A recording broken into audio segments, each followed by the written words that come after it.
বুদ্ধিমান তো তারাই যারা পৃথিবী থেকে বিদায় হওয়ার আগে, আল্লাহর কাছে যাওয়ার আগে, যারা আল্লাহ যে সমস্ত প্রশ্ন কিয়ামতের জমিনে করবে সেগুলোর প্রস্তুত হয়ে গিয়েছে। কবরে কি প্রশ্ন হবে সেগুলোর উত্তর কি তৈরি হয়েছে? কি করে হাসো, কি করে হাসো, কি করে আমরা ঘুমাই, আমি আমাকে বলি, আপনি আপনাকে বলে। যে 5টা প্রশ্নের জবাব না দেওয়া পর্যন্ত কিয়ামতের জমিনের উপরে কোনো বনি আদমের পা কদম হেলতে দিবে না আল্লাহ তাআলা। লা তাজুল কদমা ইবনে আদম হাত্তা ইউসআলা আন খামস আন উমরিহি ফিমা আফনা। বল, হায়াতের কোথায় বরবাদ করি আসছ? হায়াতের এক এক জর্রা, হায়াতের অংশের এক এক মুহূর্তের জবাব দে। কে জিতে পারবে? আমি তো পারবো না, আপনি পারবেন কিনা নিজের জিজ্ঞাসা করেন। 80 বছরের, 60 বছরের, 50 বছরের হায়াতের মুহূর্তের জবাব আল্লাহর পেশ করা সহজ হবে? প্রথম প্রশ্নই তো শেষ। ওয়ান শাবাবিহি ফিমা আবলা, যৌবন হায়াতের কোথায় লাগাইছিলি? সবচেয়ে দামি হায়াতের উপর 2 প্রশ্ন।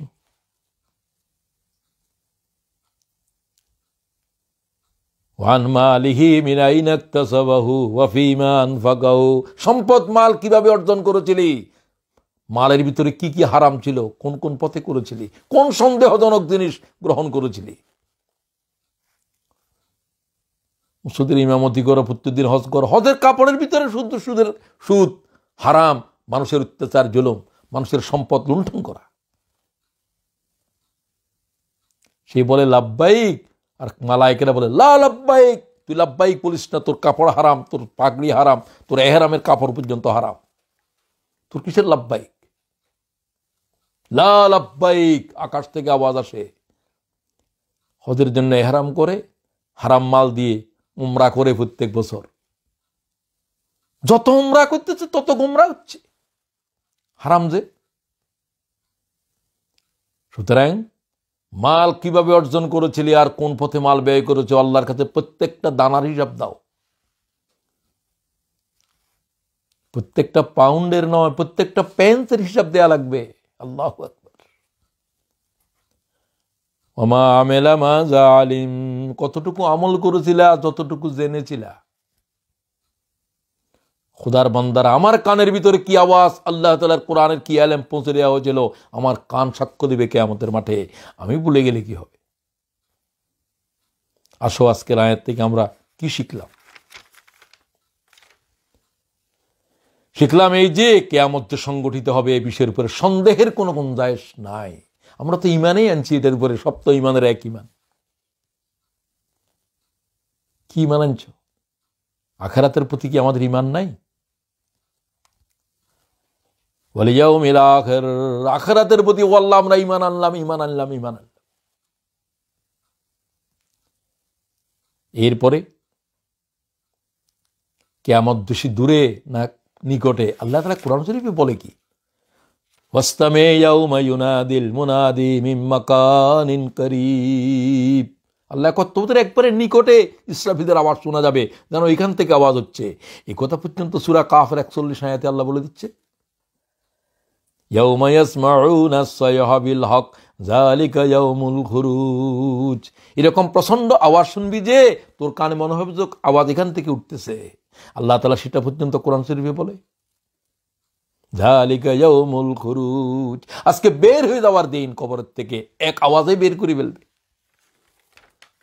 তো সেই দুর্বহ অসহ্য একটা দিন যে আসতেছে, কোনো সন্দেহ আছে? আজকে আমরা শিখি ওই ভয়াল দিনটা তো হঠাৎ এসে যাবে।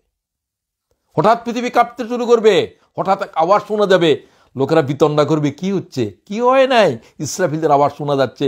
আওয়াজটা বড় হতে হতে হতে হতে ভয়ঙ্কর রূপ নেবে এবং 40 বছর পর্যন্ত শুধু আওয়াজ জারি থাকবে, এক নিঃশ্বাসের আওয়াজ থাকবে। সুবহানাল্লাহ বিহামদি, কি ফেরেশতা এগুলো! একটা নিঃশ্বাস, একটা ফুঁজে দিবে, আকাশ জমিন বরদাস্ত করতে পারবে না। আমরা আজকে শিখে নিলাম কিয়ামতের মাঠে যে উঠতে হবে কোনো সন্দেহ নাই, আর সেই দিন কি কি প্রশ্ন হবে। কি আমল করেছিলাম সবকিছু তো আমল হয়ে যাবে। আমল নামায় কিছু সৃষ্টি করে যাই আল্লাহর কাছে দেখানোর জন্য, যে আমল করার জন্য ফিরে আমরা আল্লাহর কাছে আবার চাইবো যে আল্লাহ পৃথিবীতে আরেকবার আমাদেরকে যেতে দাও না, আমরা তো ভুল করে এসেছি, আর করব না। আল্লাহ এখন পৃথিবী কি আর আছে? এটাকে আরেকবার ট্রায়াল করার সুযোগ আছে। হায়াত তো একটাই, এটাকে যদি বরবাদ করো বরবাদেই।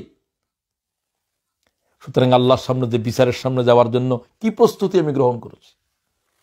আজকে পৃথিবী হলো প্রস্তুতি গ্রহণ করার। আর দুনিয়া মাজরাতুল আখিরাহ। আসুন, মানুষেরা তাদের পরিণতি সম্পর্কে আজ আমাদেরকে কিসে ভুলিয়ে রেখেছে। আল্লাহ নাম ধরে বলছে দুনিয়া। দুনিয়া কি? দুনিয়া 8টা বস্তু। সূরা তওবাতে বলে দেওয়া আছে, বলেন কানা আবাউকুম ওয়া আবনাউকুম ওয়া ইখওয়ানুকুম ওয়া আজওয়াজুকুম ওয়া আশীরাতুকুম ওয়া আমওয়ালুন ইকতারাফতুমুহা ওয়া তিজারাতিন তাখশাউনা কাসাদাহা ওয়া মাসাকিনু তারদাউনাহা আহাব্বা ইলাইকুম মিনাল্লাহ। তোমরা কি আল্লাহর চাইতে এগুলাকে ভালোবাসছিলা?